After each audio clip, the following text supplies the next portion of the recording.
Good afternoon, everyone. Welcome to our special afternoon pictorial presentations of California citrus crate labels, presented by Allan Lagumbay from Pomona Public Library.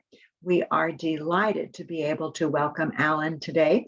When I was researching where I could find someone to talk about citrus crate labels, I was delighted to find that Pomona Public Library has a very large collection, and Allan will tell us all how they actually started their collection.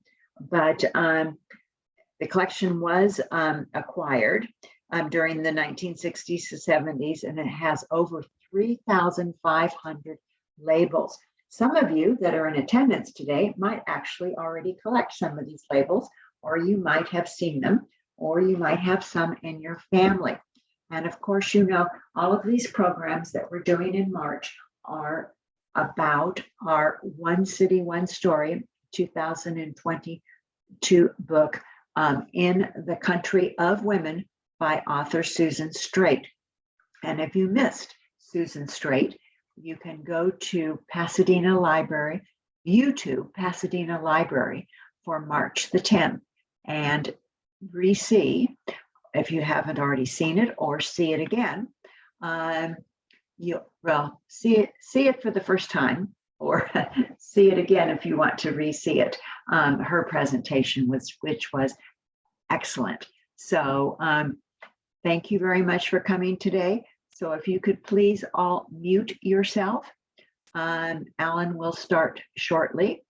This book, In the Country of Women, is available for checkout at Pasadena Public Libraries and also for purchase at Vroman's bookstores. We were able to give out these books for free through a grant that we had, but unfortunately they've all been selected by people. We also have two other programs that are going on, and we'll wind up our March One City, One Story programs.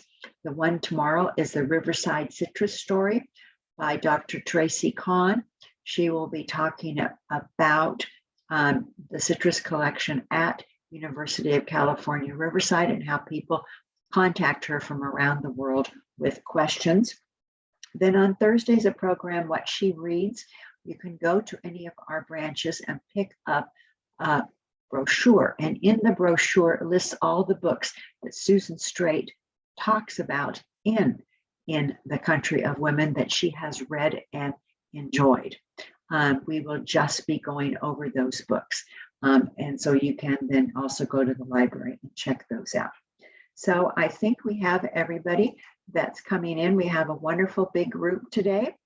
So at the end of the program, we will have chat, and you can please put your questions in chat, and Allan will answer your questions. Also, there is live transcript you set up, and you have to do that on your end and set it up on your computer. The program today is being recorded to YouTube Pasadena Library, and thank you very much, Allan. So at this time, I want to introduce you to Allan Lagumbay. Thank you so much, Allan, for doing this for the Pasadena Public Library. All right, let's get going. I'm going to try to share my screen. Let's see how this goes.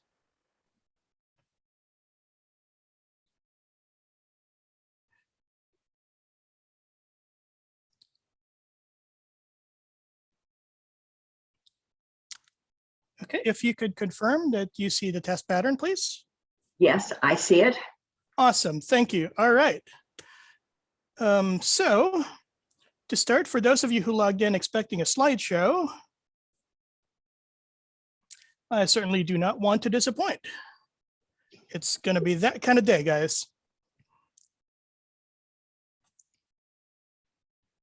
All right, so first, a big thank you to the Pasadena Public Library, the other PPL, for the opportunity to be with you tonight. Thank you to everyone joining in live. I appreciate you taking the time to be here. To those watching this on Pasadena PL's YouTube channel, don't forget to like and subscribe. I always wanted to say that. Now I'll get to the citrus crate labels in a bit, But first, I want to take a little time to highlight some of the inspirational women in the Pomona Public Library's history, starting with Mrs. E.P. Bartlett. It was April 1887. If you're keeping track of the timelines, that's 2 years after Marty McFly went back to Hill Valley and called himself Clint Eastwood. More significantly, that's 100 years before Rick Astley's Never Gonna Give You Up was released. Where was I? Right. In April 1887, a little group led by Mrs. Bartlett arranged a floral festival to raise funds to create a library. That event raised $515. If you're curious, that's about 1/3 of a Bitcoin, depending on who tweeted what that day. A month later, the Pomona Public Library and Floral Association was created, with Bartlett as president and librarian. Bartlett died in February 1902. In the Daily Progress, dated July 29th of that year, the Board of Library Trustees reported that Mabel Prentice had succeeded her. She was recruited from the Pasadena Public Library, so thanks.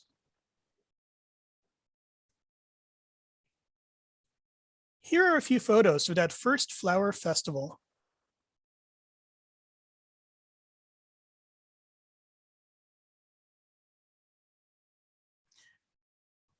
Now, according to the internet, 3 years later in 1890, someone elsewhere had a similar idea, but instead of booths, they had them on platforms and made it a competition with a parade.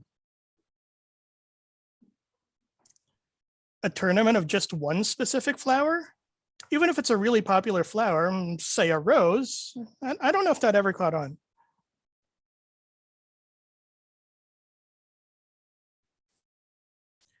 This one has Mrs. Molly Tonner in the picture. We'll meet her husband later on in the presentation.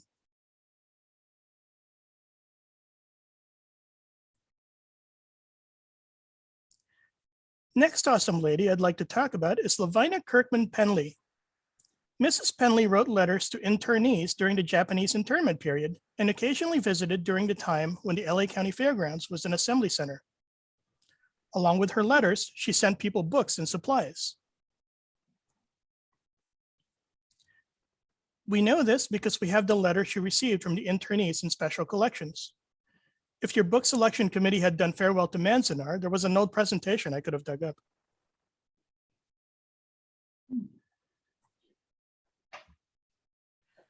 Since these things come in threes, Mrs. Penley worked with Sarah Miranda Jacobus, who became city librarian in January 1906. One of the first things she did was to ask the public for photographs of local interest in the January 25th, 1906 newspaper. In her annual report in June 15th, 1915, she suggested that a local historical society should be organized to preserve the history of the valley, and the public library is the logical mover in such an enterprise. The Historical Society of Pomona Valley was established the following year.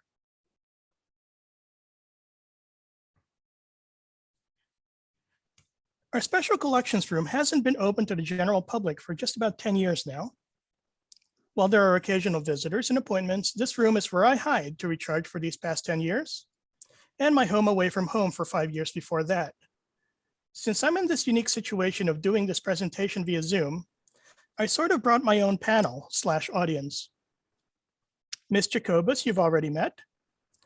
I'll talk about the next two characters, and the goddess is only here because she photobombs everything. This is the Los Angeles County Seal from 1957 to 2004. That's her in the middle.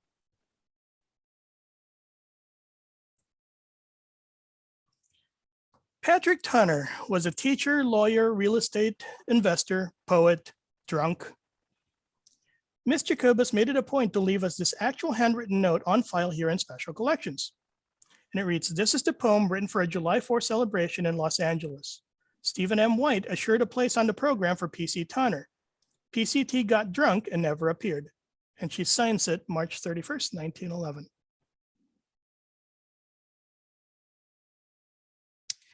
Uncle Billy is, well, the less said about Uncle Billy, the better for him. He's actually from Spadra, an adjacent town that fizzled out and vanished into irrelevance. And he hates it when I say that.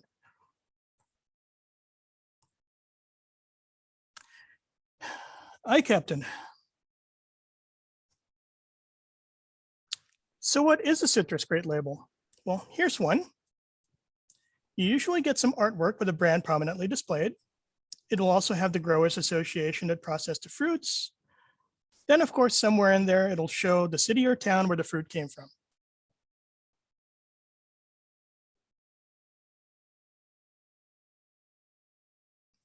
Oranges were transported in wooden crates by train to the east. Labels were a way to promote and market a brand. When school children used to tour down in special collections, I'd explain citrus labels as being like the art on cereal boxes. The nuance is that the citrus labels were aimed at the wholesale buyer more so than the general consumer. Yes, these are in-game photos from a game called Red Dead Redemption 2, which was set in 1899. That's Arthur Morgan and his horse, whom I named Cornflake. Hashtag no spoilers.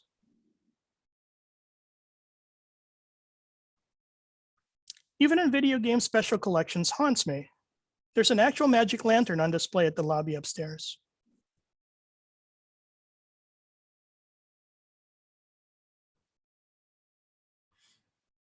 All right, look, it was lockdown. I had a lot of time and I couldn't get a sourdough starter going. I'm not Laura Ingalls Wilder over here. There, I said it. All right, I'll do better. I'll explain how we managed to collect the actual citrus crate labels next.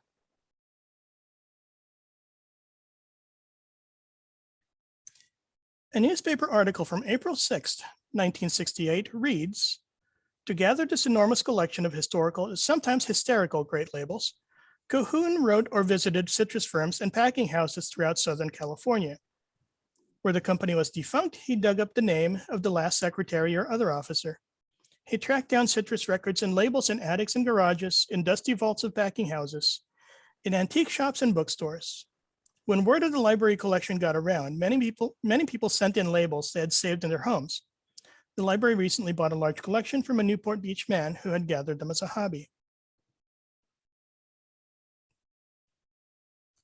From Gordon McClellan's California Orange Box Labels, an illustrated history, he breaks down 3 distinct periods and styles for the labels. From 1885 to 1920, naturalism. 1920 to 1935, advertising. 1935 to 1955, commercial art.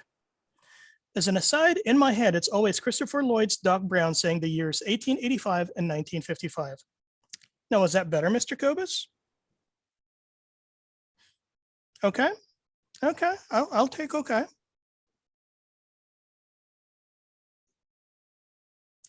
Well, the labels zip by during the presentation. You can imagine yourself as a wholesaler and you see all these crates stacked maybe 10 or 15 feet away from you. You need to quickly figure out which oranges are the best quality. The crate labels play a big part in this. Depending on the Growers Association, they add symbols on the best graded oranges. The pure gold symbol here means it's the top tier. Similarly, if you see the Sunkist logo in a label, it's their top tier grade.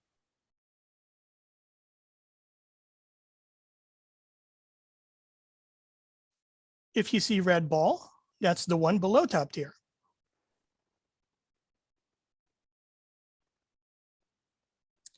If you don't see those symbols at all, that's your third-rate oranges.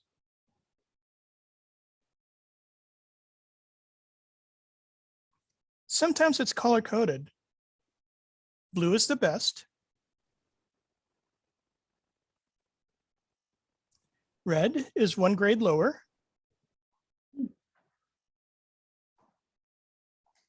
And green is 1 lower than that.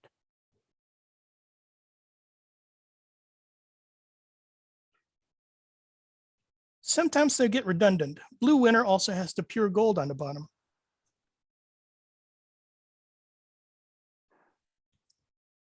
Red Winner is the lower grade. Wasn't that informative, Mr. Kubis?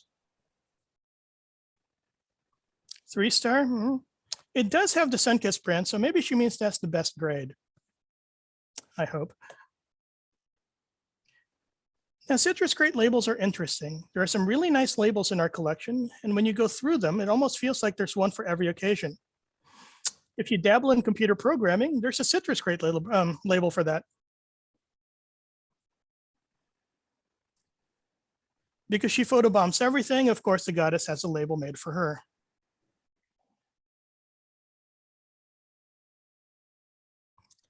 Our library manager has an orange crate label too. I admit I was a little disappointed when I couldn't find one for me. Well, thank you, Mr. Kobus. That was very nice. Appreciate that. And Tana ruins the moment. Couldn't let that one go, could you? Okay, that's just hurtful. You know, those aren't even citrus labels since they're apples. Walked right into that one.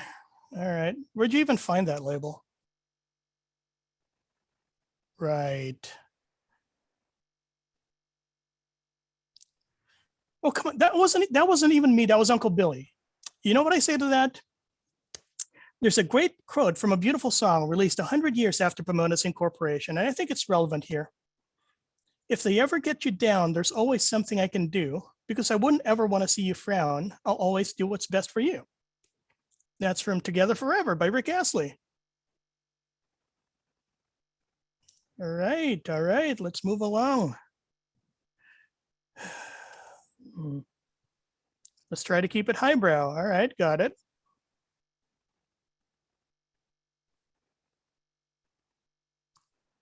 Aristocrats? No, not gonna do that joke. You might be onto something though. The internet loves pictures of cats. Hang on a second. I've got one here somewhere. All right, here we go. Angora brand.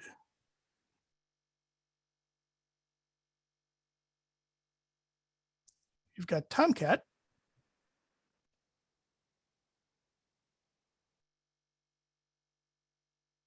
Red Cat.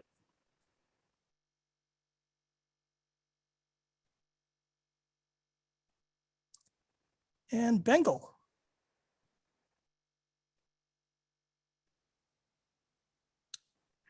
Sorry, Bengals fans, I had to. Too soon, I know. Let's go to the next slide quickly. We have other animals to show. This one is Owl Ranch.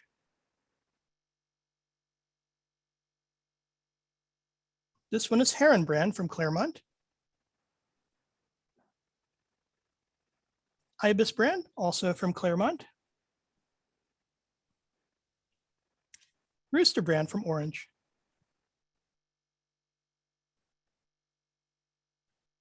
Jungle brand with an elephant. As you can see, this one wasn't in great shape. Bottom right corner is torn off. Strength brand, which shows a rhino. Now, Uncle Billy doesn't like rhinos and he gets pretty animated about it. Let's get back to the cute and cuddly, shall we?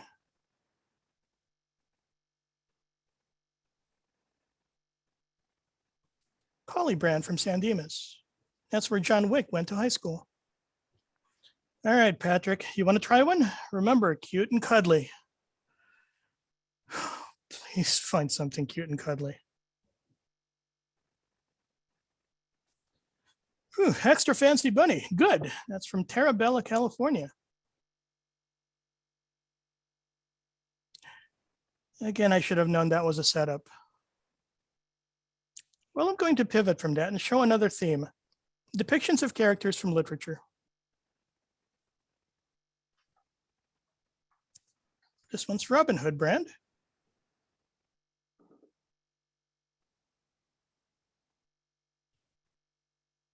Bo Peep from Charter Oak.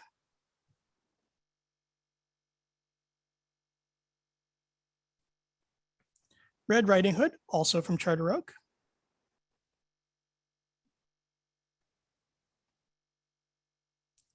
Boy Blue from LA.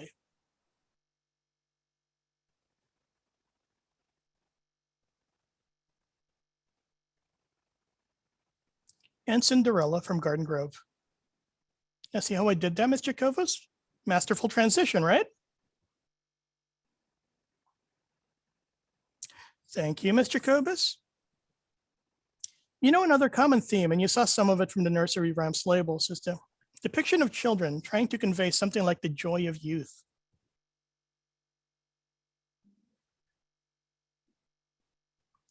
This one is Newsboy.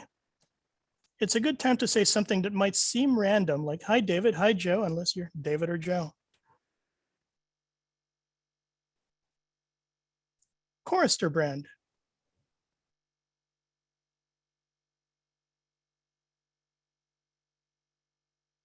Goodie brand from Riverside. That one is a little creepy, so naturally it was my desktop wallpaper for a while.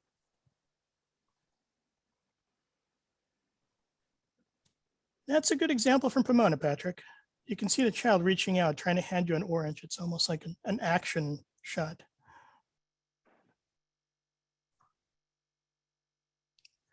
All right, not quite the same thing, Billy. Get an A for effort, though. Let's talk about something else. Let's go through some Scenic labels, shall we?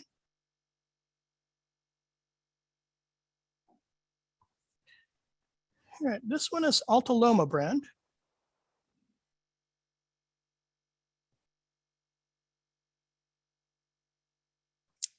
Golden Trail. Now you might notice the recurring theme here. It's an orange grove in the foreground and snow-capped mountains in the background.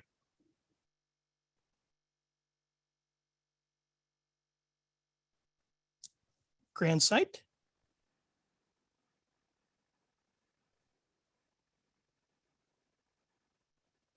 Golden West from Riverside.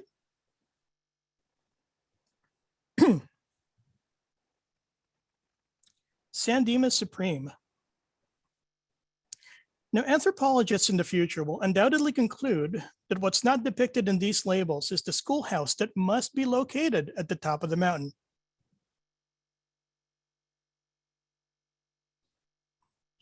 Here's Sierra Madre. And they'll come to that conclusion because oral histories passed down through generations document that children back in those days used to walk 30 miles to school, barefoot, in the snow, uphill, both ways. Hi, Mom. Las Posas. Here's one without the snow, which can only mean one thing. It wasn't a school day.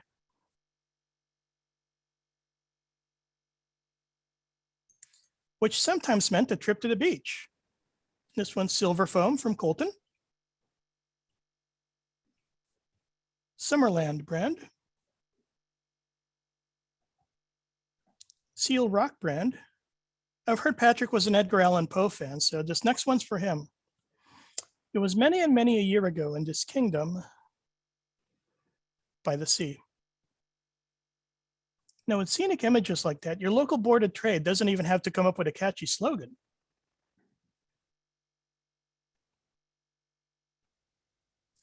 Now, these are real. No mosquitoes, no malaria, no fleas. Where do I sign up? We have the Pomona Board of Trade to thank for that one. I suppose we all made some bad decisions at the turn of the century trying to reinvent ourselves, so maybe.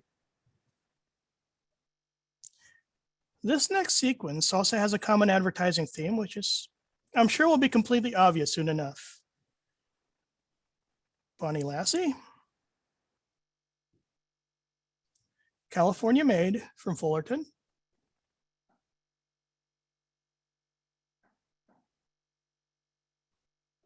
This one has an actual celebrity endorsement.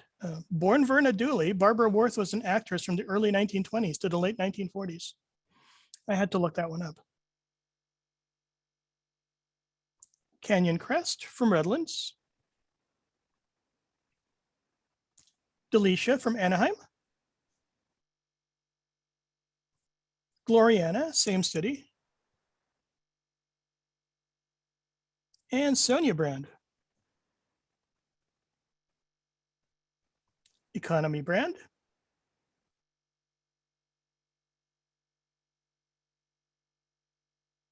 Senorita brand.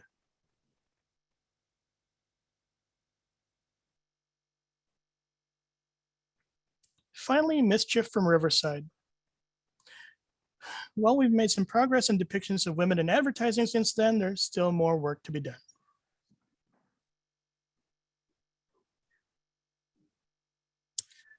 All right, let's wind this presentation down.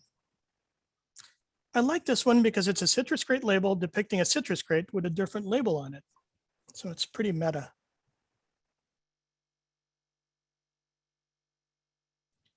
How did it all end? The citrus crate labels declined as wooden crates became less economical. With wood and metal shortages during World War II, cardboard boxes were cheaper to make and you can print directly on them.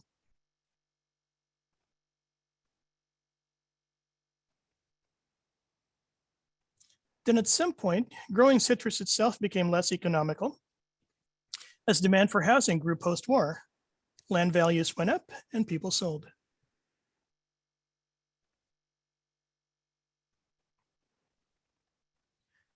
In Pomona, we had Convair/General Dynamics and a few other aerospace companies as major employers. Net population influx created a demand for housing. That meant less land for agriculture.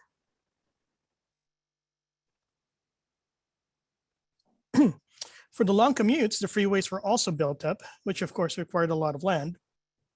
These aerials of the San Bernardino Freeway were taken in 1954.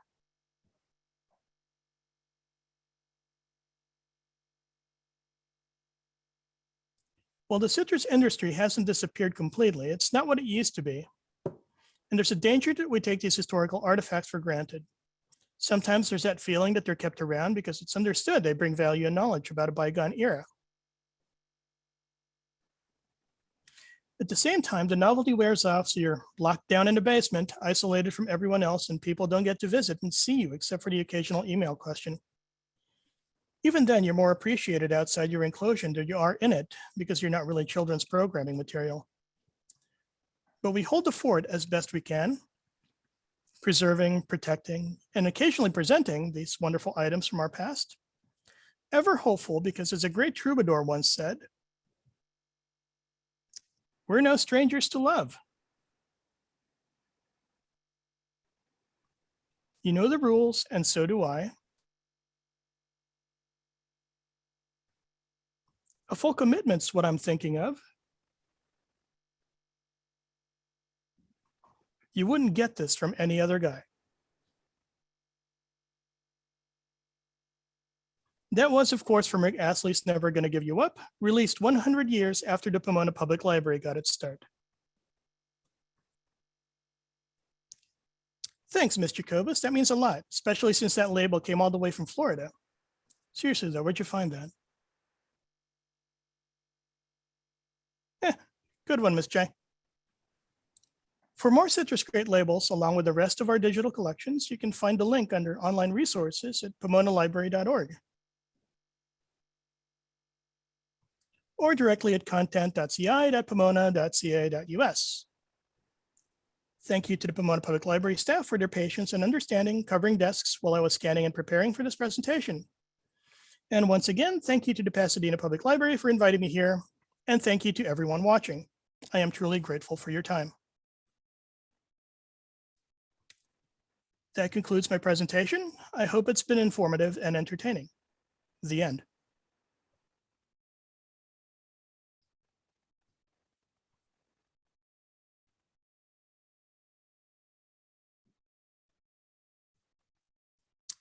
Thank you very much, Allan. Your presentation was absolutely wonderful. Absolutely wonderful. And I know that we have a lot of questions in chat. Everybody is saying thank you very, very much. It was just fabulous. So how many orange crate labels or citrus crate labels, because you did lemons and oranges? It's funny, there wasn't a grapefruit, or did I miss it? Maybe we have some around. You have some around. Okay. How many actually does the Pomona Public Library have in their collection? Good question. I don't absolutely know. We've scanned most of them. They are online. What's there is we have some loose ones that are, not mounted and sleeved, but I don't have a full count on them. So we're probably close to the 4,000 mark if it came down to it. Well, that's a lot. That's a lot. or about 4,000. So one of the questions is, were the artists ever listed anywhere on the label or even identified as the creator of the art? Because you had those lovely scenic views. Right. And at that same period of time that you had these citrus crate labels, you had the California plein air artists starting.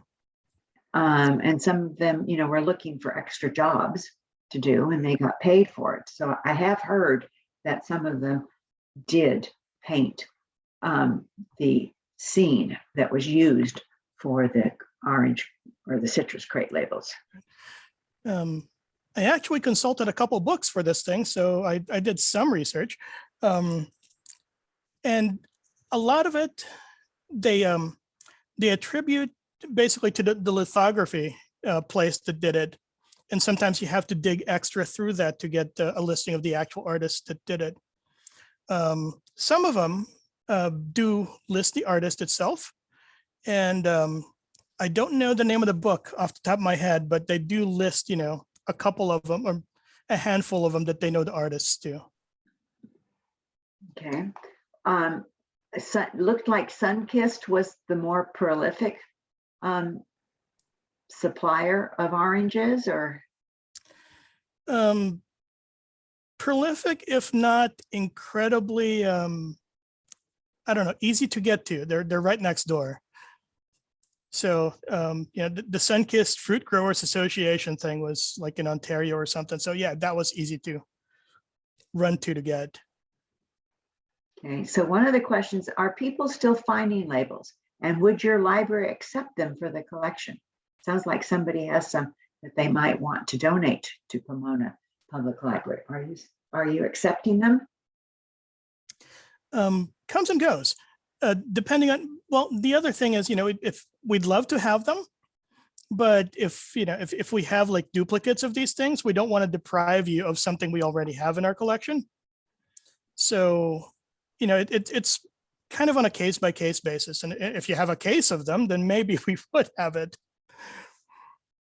So they should best just contact you, Allan, at the Pomona Public Library. So your email would be, are you willing to share your email? Let's get them the generic one, library@pomonaca.gov. Okay. And they'll find me. They know where to find me. So if it's for me, it's me. So another question is, how many citrus groves still exist in Southern California? I don't know. Do we have those statistics? I know they are less than the 20s and 30s. That I don't know. Yeah, like I mentioned prior to when we started, there's a guy that did a book on this, Dr. Benjamin Jenkins. He's probably the guy to ask from University of Laverne. Okay, so when after World War II, as you said, and you showed us the pictures of the freeway starting, so the freeways and people returning from the war that needed homes, the orange groves were sold or given for eminent domain for the freeways and sold homes. Someone is saying that there are some in Redlands near the Kimberly Crest Mansion. And it's just always such a wonderful scent that comes from an orange grove. And lots of people have oranges and lemons and grapefruits in their backyard. And when the trees are in bloom, the scent is absolutely beautiful. Oh yeah. Very, very nice and beautiful. So I'm wondering, what is your favorite? If everybody could put that in the chat, because it's interesting. You did the one for literature, for books. You did the one for animals. You did the one for scenes. You did the one for children. Did the one for cats and other animals. So have I missed something? They're kind of... I mean, they do a few, here and there. I mean, we have, a ton of them. So, well, yeah, the white cat, that was a cool one. I actually brought one here. This is my favorite one that wasn't in the thing. Oh, Joker. Oh. Yep. So yeah, it's creepy clown just to kind of freak the kids out. So when you had class visits come to the library, were you showing them the orange crate labels? A few of them? Usually we'd have color duplicates. Oh. Those are the ones that we show because, some of them get a little handsy. So, we don't, it's not a petting zoo. So we try not to put like the authentic stuff out there for them. So someone wants to know, were there ever similar labels for avocados? Because Riverside had a large avocado growing. I know of at least one avocado label. It's in our stash back there. So I'm assuming, yes, they do have them. And I don't remember if we have any posted online as, the non-citrus part of the collection, but yes, I know of at least one. So yes, they must exist. So everybody is now saying that some of them like the white cat, some of them the goblin one, several of the goblin one, they like the old tree. If you wanted to start collecting them, actually you could go online and type in labels and you can see all these different places that you can start to collect them. What are the prices? They're probably all over the place. I don't know. I try not to look at the pricing for any of these things because my focus is basically on their historical value. I wince when somebody talks about value other than they belong in a museum value. So I always kind of freak out. So I don't even look. Okay, well, people can look on the internet if they're interested in that. So let's talk about how they were printed. So it's a lithography. So it was actually the different Sunkist and the other different growers associations would find a local printer that would print these. And then how many were printed of each one? Because they were changing them all the time. And they had the different labels. They had you said it was the blue. There was one that was the blue, the red, and the green. Right. I don't have any idea how many were printed at a time. But the whole thing with lithography, I actually, I watched a 9-minute video on how that thing, it's not an easy thing. So I'm assuming they couldn't just be printing them left and right. And from our collection, we actually have one of those limestone tablets somewhere back in storage for the Red Riding Hood one, actually. Lithography plate. Right. And yeah, that thing isn't moving. It's incredibly heavy. So we're not putting that out for display anytime soon. I bet they probably anticipated what the size of their crop would be. And then they ordered them based on the crop, for the size of the crop. So how big were these crates? How many oranges would be in a crate? 100? Do you know? Yeah, probably. They're, what is it? And then they would approximately 2 feet wide by a foot high. We've got a couple back there too. So do you have you have some crates back there? Yep. In your collection? So who made the crates? Were there just a few producers of crates? Because as you said, then along came World War II and they couldn't do the wooden ones. They had to go to cardboard. I'm assuming a lot of them were like local types. One of our other collections, Burton Fraser, one of his prior jobs before he shot photos and made postcards was actually he was a box maker, and he traveled throughout in Northern California, Laverne, and he settled down here. And yeah, that was one of the things he did. Oh, he made the crates. Okay. Well, this has been absolutely a fascinating presentation. And so I think let's remind everyone how they can re-see on YouTube Pasadena Library your very, very entertaining presentation. Thank you very much. And also they can go to your website. Would you give us again the address so they can go to Pomona Public Library and Sure. can Let's they see. go through and see almost all 4,000? I think we have about 3,500 on there. And that is the URL directly to it on the chat. Okay, perfect. content.ci.pomona.ca/US. It's a Great. little unwieldy, but it gets you directly to the collections. Okay, all right. Well, it's a great presentation, and you have a very good sense of humor that made it a very interesting afternoon to see all of these. So I thank everyone for attending. Are there any other questions that anybody has? We've got, let's see, the ones that were actually favored. Everybody loved the cats. Someone actually lived near where you had the lady. Barbara Worth, yeah. Yeah, someone lived near Barbara Worth. And they loved the white cat. They loved the goblin. They loved the old tree. Claremont Heritage made quilts based on designs. They did. And each year a different theme. They haven't done them in quite a long time. And Barbara Worth is from Imperial Valley. And someone loved the Indiana Jones of Pomona. Really quite fascinating. So, somebody wants to add to your humor as well, Alan. Aren't you glad you got to see this great presentation? So I think with that, aren't you glad you got to see this great presentation? And you're showing us, put it another one, hold it up. Yeah, I can't see that one. There you go. No, this one's for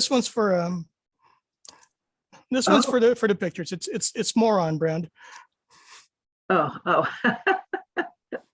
Okay. So there you go. So thank you very much, Alan. With that, aren't you glad you got to see this great presentation? Thank you all very much for coming. Remember, you can go to YouTube Pasadena Library to see this again, or go to Pomona Public Library and see all 3,500. That will be a wonderful time to do that. Good night. Thank you.